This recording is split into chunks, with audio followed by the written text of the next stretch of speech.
The land lies open beneath a sky that refuses stillness. Wind crosses the steppe in long, even strokes, flattening grass and lifting it again, as if testing what will endure. Morning comes without color, only a thinning of shadow, a loosening of cold. Frost withdraws unevenly, clinging to hollows while bare earth darkens where hooves have passed. The steppe does not announce change. It accepts it layer by layer. Movement resumes cautiously. Camps loosen their edges. Smoke rises low and pale, carried sideways by wind. Paths emerge not as lines but as habits, places where the ground has learned to yield. Animals shift and settle, sensing distance before it is taken. Nothing here is fixed. Stability is always provisional. Güyük rides early, before the camp fully stirs. His horse moves at a measured pace, conserving strength. He does not look far ahead. His attention stays close to the ground, reading signs others overlook. Where grass is pressed too flat, where soil holds moisture longer than it should. His coat bears wear without ornament. There is nothing in his bearing that invites attention. He rides because riding orders thought.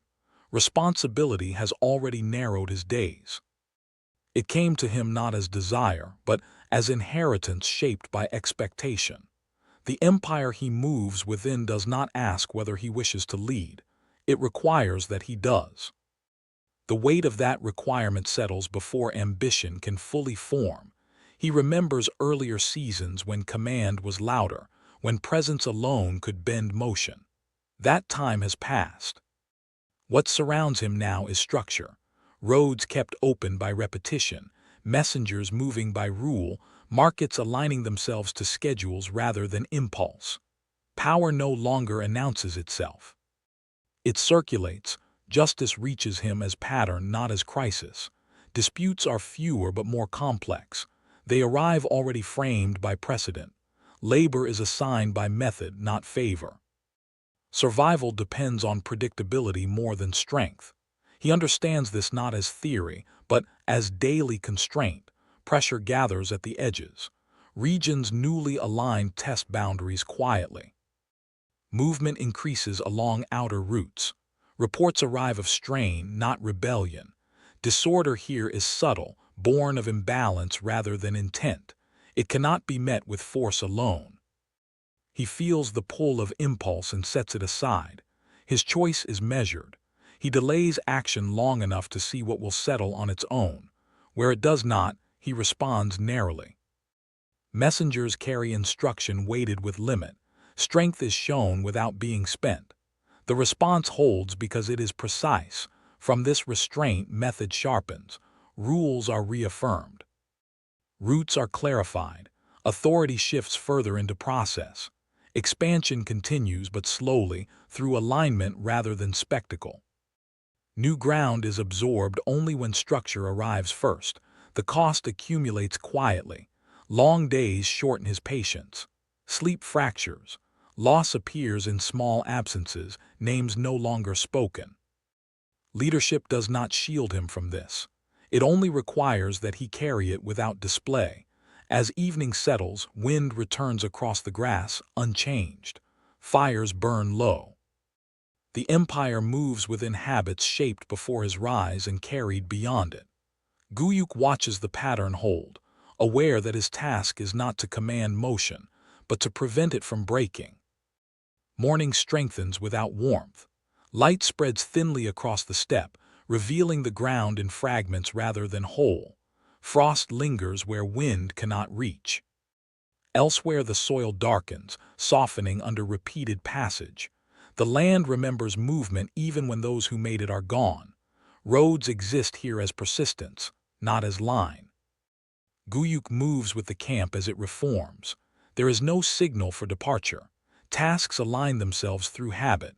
Poles are lifted, loads balanced, herds guided outward in widening arcs. The order holds without instruction. This, more than loyalty, confirms the empire's shape. He rides among familiar faces and unfamiliar ones alike. Expansion has drawn people inward from distant edges. They bring customs formed elsewhere, habits shaped by other constraints. Integration does not announce itself. It proceeds through adjustment.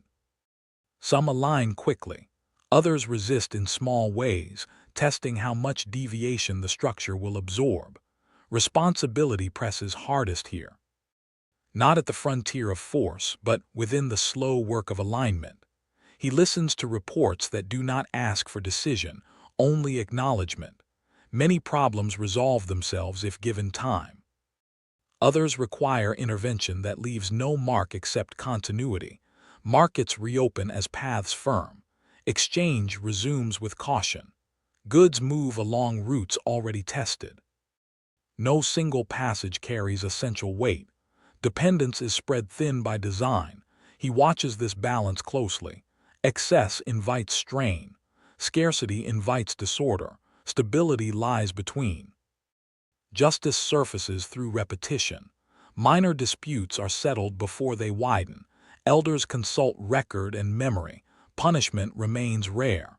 Restitution carries more weight. Predictability steadies behavior more effectively than fear. Pressure returns from beyond the outer roots. A region pushes movement inward too quickly, driven by its own need. The risk is not violence but compression. Too many bodies strain the same ground. Güyük feels the familiar pull toward decisive display and resists it again. He responds through redistribution. Routes are widened, grazing is reassigned. Movement is slowed deliberately. The adjustment displeases some. It holds. Authority asserts itself not through command but through rearrangement. From this, the system learns. Method replaces judgment in more cases.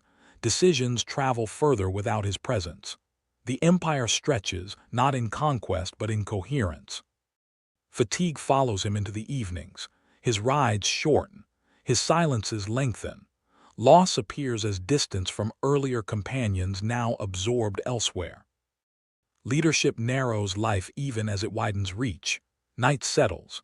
Wind crosses the camp, carrying smoke and the low sound of animals. The steppe offers no sign of approval or warning. It only continues.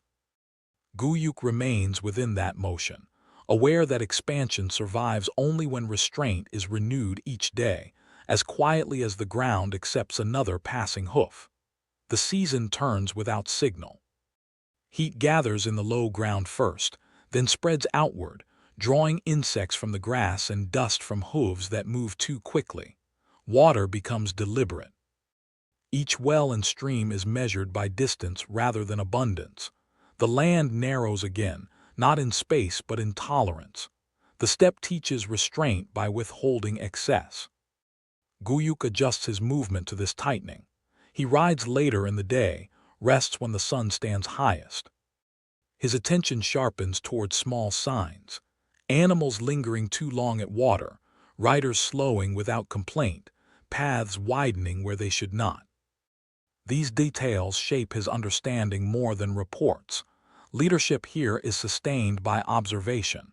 Responsibility deepens before ambition can speak. He feels it in the weight of repetition. Decisions return in altered form, asking to be answered again under slightly changed conditions. There is no moment of completion, only maintenance. Authority reveals itself as endurance. The empire's systems grow more visible under strain. Roads require constant correction, their edges drifting with use. Markets must open and close by schedule rather than impulse. Labor rotates to prevent exhaustion. Survival depends on balance more than strength. He knows this through experience rather than belief. Disorder approaches quietly. A region presses beyond agreed limits, not through rebellion but impatience. The movement is subtle, almost reasonable. Too much force would fracture alignment. Too little would invite imitation. Güyük feels the pressure of choice narrow. He delays response long enough to see where necessity ends and ambition begins. When he acts, it is through containment rather than punishment. Routes are narrowed, access is conditioned. The message carries firmness without threat. The adjustment irritates but holds. From this response precedent settles. Others observe and adapt. Expectation shifts. Authority moves further into rule. Güyük senses his presence becoming less central even as responsibility widens. This is not loss, it is design. Expansion continues in quieter form. Smaller groups align themselves with established rhythm, drawn by predictability rather than promise. Integration proceeds slowly. Each addition is tested against existing structure before being absorbed. The cost accumulates in silence. Long days erode patience. Familiar names disperse across distance. Sleep fragments. Leadership offers no shelter from this. It only requires endurance. As evening falls, wind returns across the grass, flattening it briefly before letting it rise. Fires burn low. Movement slows. Güyük watches the pattern hold, aware that the empire advances not by speed or force, but by the discipline to restrain itself when momentum tempts excess. The land does not record this choice. It only responds to it. And in that response, the structure survives another season, carried forward by repetition rather than command. The heat lingers longer now, pressing down on the open land with a weight that slows thought as much as movement. Grass pales unevenly, holding color in shaded folds while open stretches turn brittle under the sun. Wind still moves across the steppe, but it no longer cools. It carries dust instead, lifting it from hooves and wheels, spreading it thinly until the horizon softens. Distance feels closer. Space tightens. The land teaches economy through endurance. Güyük remains within this narrowing. He rides shorter routes, returns earlier, measures effort more carefully. The empire does not pause with the season, but it adjusts. Camps shift closer to reliable water. Routes bend subtly away from exhausted ground. Nothing dramatic marks these changes. They unfold through habit reinforced by necessity. Responsibility presses inward. Reports arrive not as alarms, but as accumulations. Grain stores thinning faster than expected. Animals losing condition in marginal pastures. Merchants delaying movement to avoid loss. Each detail alone is manageable. Together they form pressure. Güyük holds them without reacting immediately, allowing pattern to reveal itself. The systems he oversees respond unevenly. Roads endure but require correction. Their edges spread under increased traffic, demanding reinforcement through rule rather than labor alone. Markets shorten their cycles. Exchange becomes cautious, favoring reliability over reach. Labor rotates more frequently, preventing collapse at the cost of speed. Survival asserts itself as the primary measure. Justice slows, not because disputes vanish, but because their resolution must account for strain. A wrong committed in scarcity carries heavier consequence. Güyük observes how elders adjust judgment, favoring restitution over punishment, continuity over display. Predictability steadies behavior when abundance cannot. Disorder approaches from within this pressure. A group moves ahead of schedule, seeking advantage before ground fully recovers. Their intent is not hostile, it is anticipatory. Others watch closely. If uncorrected, the movement will multiply. If crushed, it will fracture trust. The decision narrows. Güyük resists urgency. He sends no riders in haste. Instead, he restricts access quietly, routes close where they must, supplies are reassigned. The early movement finds itself unsupported, slowed by absence rather than force. The correction is impersonal. It holds. From this response, method deepens. Expectation sharpens around timing and permission. Authority withdraws further into structure. Güyük feels this shift immediately. Fewer decisions reach him raw. More arrive already shaped by rule. The empire learns. Expansion does not stop, but it recalibrates. New alignment occurs only where systems are ready to receive it. Groups that cannot adapt remain outside, neither opposed nor embraced. The boundary is functional, not declared. Stability protects itself. The cost grows quieter. Fatigue settles into his bones. Long rides leave lasting ache. Familiar faces appear less often as roles disperse across distance. Leadership narrows intimacy. It requires distance where closeness once existed.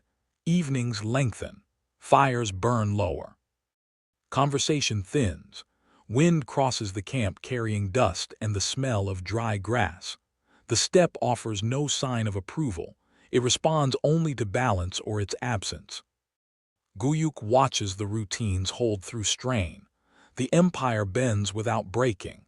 This endurance is not accidental. It has been shaped by restraint repeated until it became habit. He understands now that his task is less to extend reach than to preserve coherence. As the season edges toward change, the land waits. So does the empire. And within that waiting, structure proves itself stronger than momentum, capable of carrying continuity forward without spectacle. So long as discipline is renewed each day against the quiet pressure of need. Autumn arrives without announcement. The heat loosens its grip not suddenly, but in stages that are felt more than seen. Mornings open cooler. Breath shows briefly before fading. The grass regains depth where roots held firm, and where they did not, the ground remains bare, marked by the season's accounting. Wind returns to its older role, moving steadily, carrying clarity instead of dust. Movement resumes its longer rhythms. Caravans stretch their intervals again. Herds widen their grazing paths. Roads absorb traffic with less complaint. The land does not forgive exhaustion, but it allows recovery when pressure is eased. Güyük reads these signs carefully, trusting them more than numbers carried by messengers. With recovery comes exposure. Stability invites testing.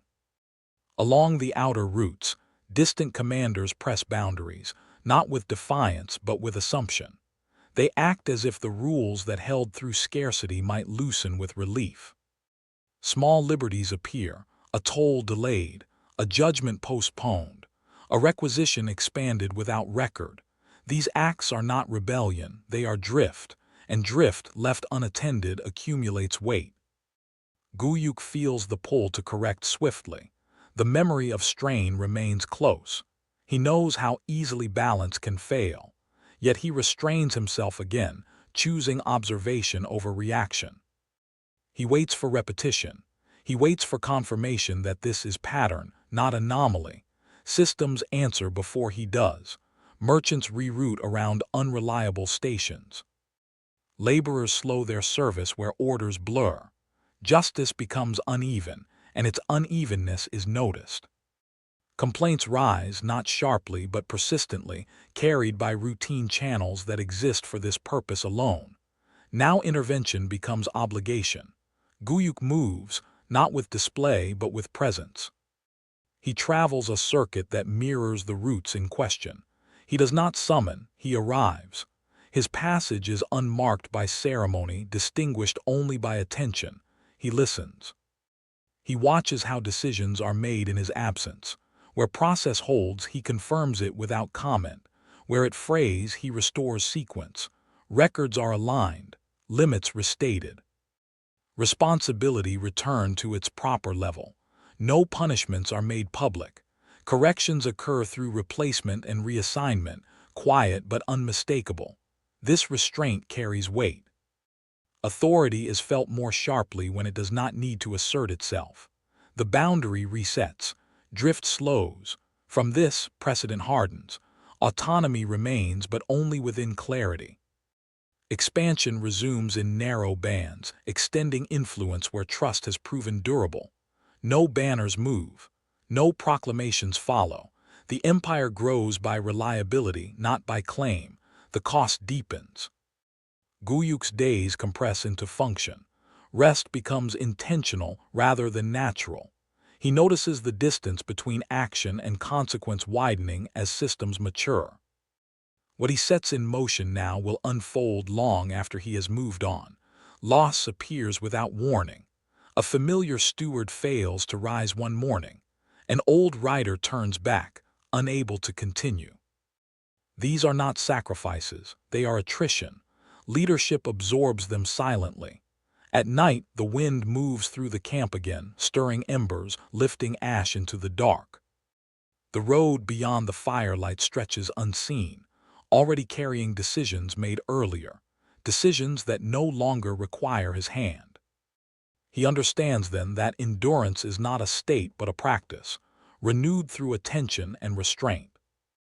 Power holds only when it limits itself, and continuity survives not through force, but through the patient maintenance of balance, as the land itself demonstrates each season without instruction. Winter does not arrive as a single moment. It enters through subtraction. Color thins. Sound travels farther. The ground tightens underfoot, resisting the casual step. Smoke hangs longer in the air, unwilling to disperse. What remains is what was prepared. The camps adjust inward. Paths shorten. Movements become deliberate. Güyük observes the contraction without unease. He understands that expansion, if it is to last, must accept narrowing. The empire breathes this way, widening and closing with the seasons, preserving itself through rhythm rather than insistence. Messages continue to arrive, fewer in number but heavier in consequence. Distant territories report order holding without reinforcement. Courts function without appeal. Markets open on schedule despite cold and reduced traffic. These are small confirmations, but they accumulate. They indicate that structure has begun to operate without constant correction. Yet winter sharpens pressure. Supplies test agreements. Delays expose weak assumptions. Where trust was thin, it tears. Güyük encounters these failures not as surprises, but as lessons delayed by circumstance. He studies them closely, tracing each back to a point where clarity was assumed rather than established. He responds by narrowing discretion further. Not everywhere. Only where strain revealed ambiguity. New limits are introduced with care, written into practice rather than declared. Officials learn them through repetition. Enforcement remains consistent, not severe. The rule becomes familiar, and familiarity breeds compliance. This method slows everything. Decisions take longer. Routes adjust incrementally. Some commanders grow restless. They mistake restraint for hesitation. Güyük does not correct this misunderstanding. He allows it to pass unaddressed, trusting time to demonstrate intent more accurately than explanation. Internally, the weight increases. He feels the distance between authority and solitude widening. Responsibility accumulates where ambition once might have rested, but ambition has no space here. There is only continuation. He measures success not by reach, but by the absence of collapse. One evening, as frost settles thickly, he walks beyond the edge of the encampment. The fire behind him dims. Ahead, the land lies still, marked only by faint tracks that disappear into shadow. These paths were laid by others long before him. He has only kept them open. Succession enters thought without urgency, not as fear, not as planning, but as recognition. What he maintains will pass to hands shaped by different pressures. His task is not to guide them, but to leave systems intact enough to receive their weight. When winter deepens, movement slows to necessity alone. Silence returns its longer intervals. The empire holds, not because it advances, but because it does not overreach. In the quiet, Güyük understands that continuity does not announce itself. It endures through repetition, through limits respected, through power exercised sparingly enough to remain invisible. Like the land beneath the frost, it survives by holding fast, awaiting the season when motion is again required. Spring does not undo winter, it works around it.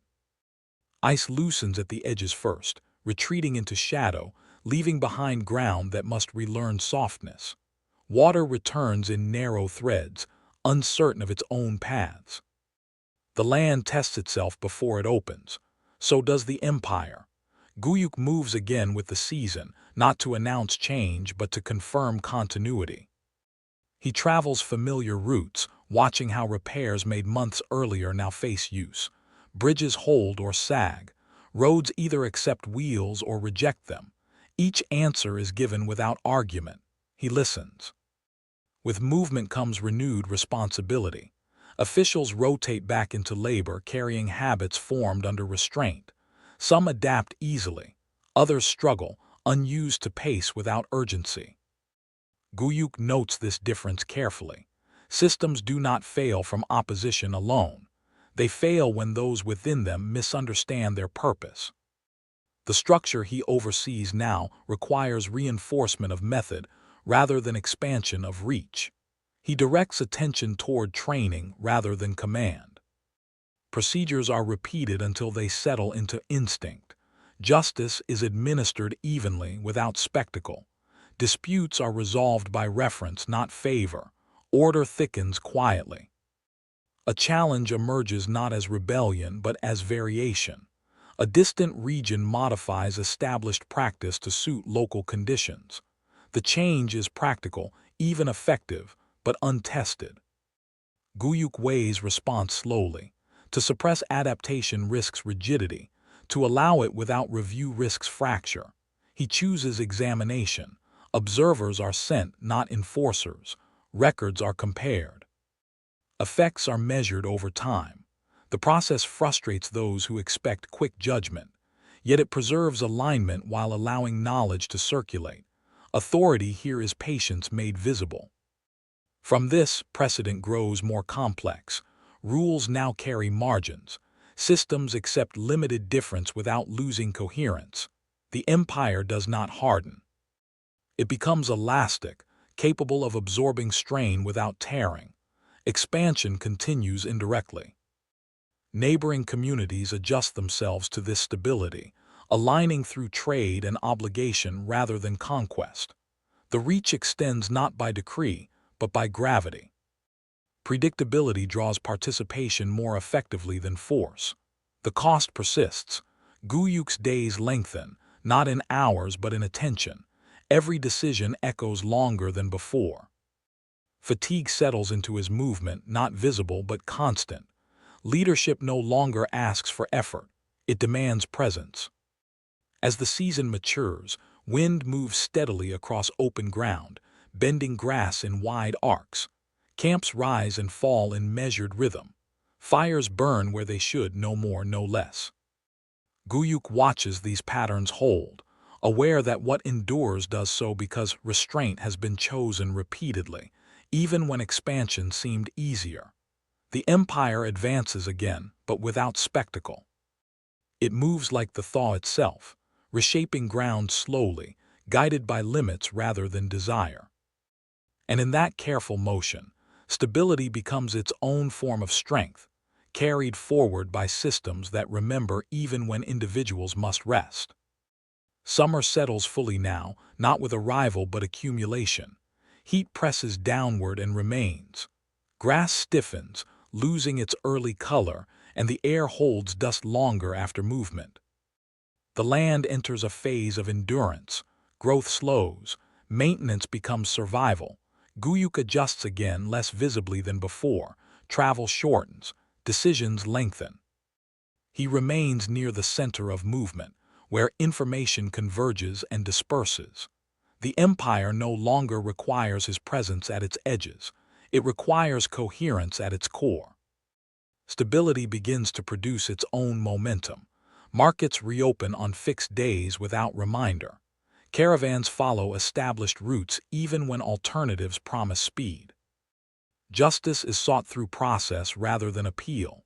These shifts occur gradually, almost unnoticed, yet they alter behavior more deeply than command. Expansion continues through alignment. Communities beyond direct control begin to mirror practices they observe. Standardized measures, shared calendars, accepted penalties. No banners mark this spread. It arrives through imitation and trust.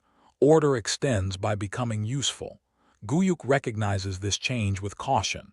Stability can invite complacency. He resists the ease of assuming permanence. Systems are reviewed repeatedly, even when functioning. Weak points are corrected before failure becomes visible. This vigilance costs time and energy but prevents decay. Threats still exist, but they no longer demand immediate confrontation. Minor conflicts resolve themselves within established frameworks. Larger tensions are slowed by process until they lose force. Disorder is not defeated. It is contained, redirected, absorbed. The moral weight of leadership shifts again. Restraint now requires refusal of excess success. Opportunities for rapid gain are declined if they strain structure. Güyük feels this as loss, though nothing is taken from him. Expansion restrained is still expansion denied. Fatigue deepens. Familiar faces are replaced by names on record. Decisions outlast personal memory. The empire's continuity increasingly depends on method rather than presence. This realization settles quietly, heavy but necessary. As days shorten imperceptibly, wind returns in the evenings, cooling ground that has held heat too long. Fires burn lower. Movement slows. Güyük observes the rhythm continue without his direct intervention, aware that the empire now advances through habits more than orders. What endures does so because it is repeatable. Stability proves itself not by resisting change, but by absorbing it without losing shape. And in the steady breathing of the land beneath summer's weight, the structure holds, extending itself through quiet persistence rather than force. Autumn arrives unevenly. Cold settles first at night, testing shelters and breath before daylight admits it. Grass breaks underfoot instead of bending. The land begins to close itself, storing what it can no longer offer freely. Movement becomes deliberate again. Güyük feels the change before it is named. His body carries the season's accumulation, long rides remembered in joints, decisions lodged without release. The empire continues to function, but his role within it has shifted. He is no longer shaping momentum. He is bearing weight. Loss becomes more frequent, though rarely marked. A trusted administrator fails quietly and is replaced without ceremony. A route once reliable grows dangerous and is abandoned. Familiar rhythms alter without warning. Leadership absorbs these changes without protest. That is its duty. Fatigue is not sudden. It grows through repetition. Each judgment draws from the same reserve, and that reserve no longer replenishes fully. Güyük notices his patience thinning, not into anger but into silence. He listens longer, he speaks less. Responsibility isolates. Decisions that once required discussion now return only to him. Others defer instinctively, not out of fear but habit. Authority hardens around him even as he seeks to distribute it. The structure he built now depends on his restraint more than his action. The systems endure, but they demand constant attention. Justice must remain even as exceptions multiply. Markets must be protected from hoarding and haste. Labor must be rotated despite resistance. Survival depends on fairness sustained under pressure. This is exhausting work. The land mirrors this burden. Harvest is gathered under threat of frost. Fires burn longer. Supplies are counted repeatedly. Nothing is wasted. The steppe teaches conservation through cold, just as leadership teaches it through limitation. Güyük accepts the cost without ceremony. There is no release in this acceptance, only steadiness. Power reveals itself now as endurance without recognition. He does not expect relief. He ensures continuity. As leaves thin and wind sharpens, camps draw closer together, voices lower, movement slows. The empire contracts inward without retreating, tightening its bonds against winter's approach. What remains after expansion is maintenance. What follows authority is burden. And in the quiet persistence of structures that hold despite fatigue, leadership reveals its truest price, the willingness to carry weight long after reward has faded, so that others may move forward without noticing the strain. Winter returns without urgency. Snow falls thin at first, scattered enough to seem uncertain of its place, then settles into continuity. Sound dulls. Distance shortens. The land resumes its older discipline, one that preceded movement and will remain after it. Güyük withdraws slightly, not from duty but from immediacy. Systems now carry more than they require his presence for. Messages arrive and depart without delay. Decisions ripple outward even when he does not initiate them. The structure persists in his absence as much as in his attention. This persistence alters his understanding of power. What once required will now rest on habit. Rules outlive intention. Methods remember what individuals forget. He sees that the empire has begun to think for itself, not as a single mind, but as a coordinated pattern of response. Reflection comes slowly, shaped by repetition rather than insight. He walks familiar ground and notes how little it depends on him. Camps assemble and dissolve on schedule. Justice is rendered without appeal to his name. Markets open under winter constraint and still function. Continuity does not ask permission. The wind returns as it always has, passing over tents, through gaps, across hardened earth. It does not distinguish between leader and laborer. It moves according to its own law. Güyük recognizes this as a lesson he did not seek but now understands. Responsibility begins to look transferable, not as abdication but as necessity. No system can endure if bound too closely to a single will. Stability requires succession long before departure. This truth settles heavier than any order he has given. He begins the quiet work of release. Authority is redistributed through process, not proclamation. Roles are clarified. Expectations are narrowed and strengthened. The empire is prepared not for change, but for continuation without him at its center. Loss is felt here not as absence, but as distance. He remains present, yet less essential. This is the final cost of leadership, to build something that no longer needs its builder. As the cold deepens, fire becomes central again. It draws people close, holds light within darkness. Güyük watches it steady burn, aware that fire persists only by consuming what feeds it, then leaving ash for the ground. The steppe rests beneath snow, unchanged in outline though altered in surface. Paths remain beneath white cover. They will be used again. The empire rests similarly, not finished, not complete, but ready to continue along lines already worn. What lasts does not depend on permanence of command, but on the quiet alignment of many lives moving in shared rhythm, sustained by structures that remember even when names fade. Spring returns slowly, hesitant in its spread across the steppe. Snow melts in thin ribbons along ridges, revealing dark soil and early shoots of grass. Streams loosen and begin to move again, their passage deliberate and measured. Movement resumes cautiously. The land itself dictates tempo. Güyük rides at the periphery, observing without imposing. Younger leaders manage rotations of grazing, trade, and labor. Tasks unfold without his intervention. Decisions arrive at the center, not as questions, but as records of action already taken. Authority has diffused through habit and expectation. Camps prepare to move in sequence, their pattern established by precedent rather than command. Wagons follow paths marked by prior seasons. Herds rotate predictably, water is rationed and shared. Exchange occurs in rhythm, as if the empire itself were breathing steadily beneath him. Conflict arises rarely, only in misalignment. A caravan travels a route too early.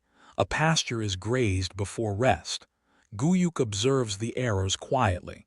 Adjustment is procedural. Responsibility is returned to those who acted. The system absorbs disruption without violence. Lessons propagate without spectacle. Trade resumes cautiously across wider regions. Caravans move along familiar paths. Goods circulate according to known schedules. Markets stabilize under winter's memory. The confederation grows outward, not in conquest, but by adherence to established rhythm. Expansion is measured, conditional, deliberate. Responsibility begins to shift fully to the collective. Authority no longer resides solely in Güyük's presence. Young leaders interpret precedent and adjust without instruction. Camps align, routes are reinforced, trade continues uninterrupted. Stability rests on continuity, not will. The internal cost of leadership becomes clearer. Long rides exhaust him, recovery slows, sleep is fractured, desire diminishes. Fatigue accumulates quietly, yet the system compensates. It absorbs human limitation without interruption. His labor has shifted from execution to observation. Reflection grows through observation.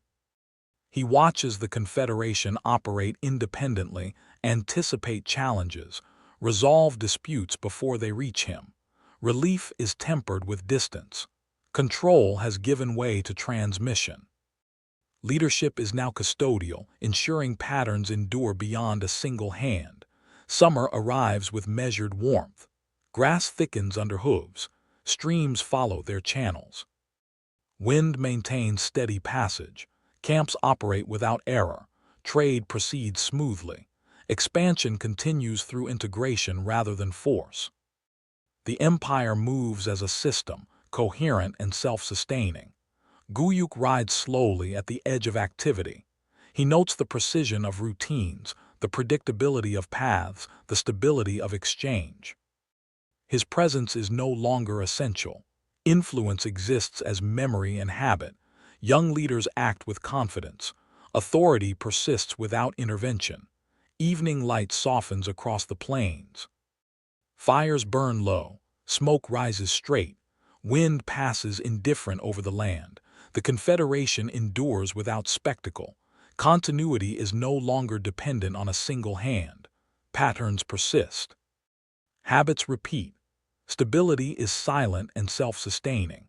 He turns his gaze toward the horizon, recalling the first days of his father's system, the early lessons of restraint and responsibility. The empire continues, shaped by precedent, habit, and memory. Names fade, roles endure. And in this quiet, immutable order, he perceives the final lesson of leadership. That endurance belongs not to those who command, but to the systems that outlast them. Autumn arrives quietly, brushing the steppe with muted gold and pale shadows. Grass thins under the shortening light. Streams retreat slightly into their banks.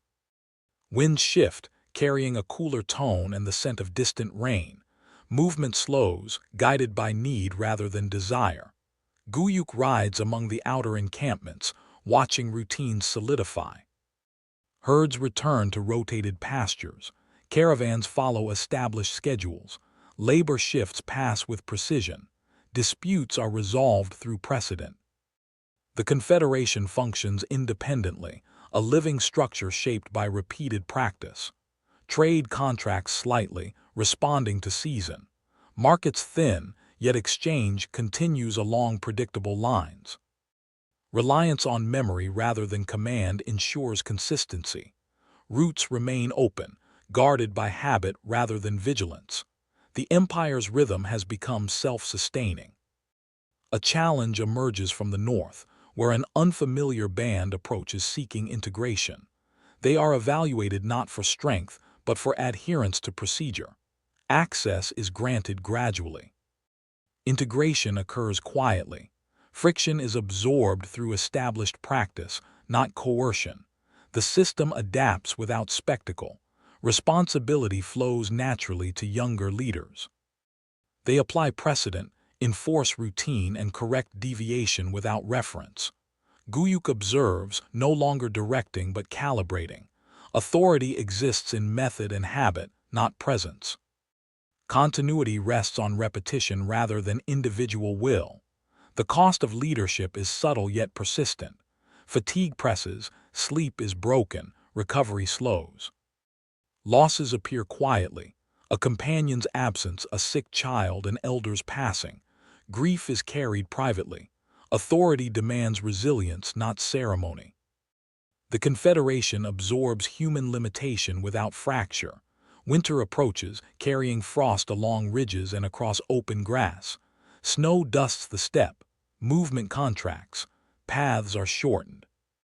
Camps cluster more closely. Supplies are counted. Preparation replaces impulse. Survival is guided by habit, reinforced through repetition. Güyük rides slowly, noting each pattern. Camps align. Routes are maintained. Trade continues. The system functions through memory, expectation, and method. Authority resides not in command but in the structures that endure beyond him. His role narrows to quiet observation. Internal reflection grows. He recalls the years of expansion, the months of preparation, the discipline required to enforce continuity without force. The empire functions through routine, not spectacle. Growth occurs through integration, not conquest. Stability is the achievement of repetition and restraint. The Confederation moves outward, steady and coherent. Smaller bands integrate through observation and adherence to procedure. Movement is cautious, conditional, deliberate. The empire expands quietly, without spectacle, without urgent display, guided by system and habit. Evening falls across the steppe. Fires burn low. Smoke rises straight into the cooling air. Winds carry no announcement, only continuity. The empire persists. Camps, herds, and caravans follow established paths. Authority has passed beyond a single hand into the memory of the Confederation itself. Güyük looks toward the horizon, where the first signs of spring will again return. The land stretches open, familiar yet transformed by years of careful management. Continuity endures, the result of repeated action and disciplined restraint. The empire moves as a system, not a person. And in the quiet of the steppe, he understands the lasting truth, that the survival of order, the persistence of power, belongs not to those who act in haste or desire, but to the patient cultivation of systems capable of enduring beyond any individual, where the wind, the earth, and human labor carry forward together.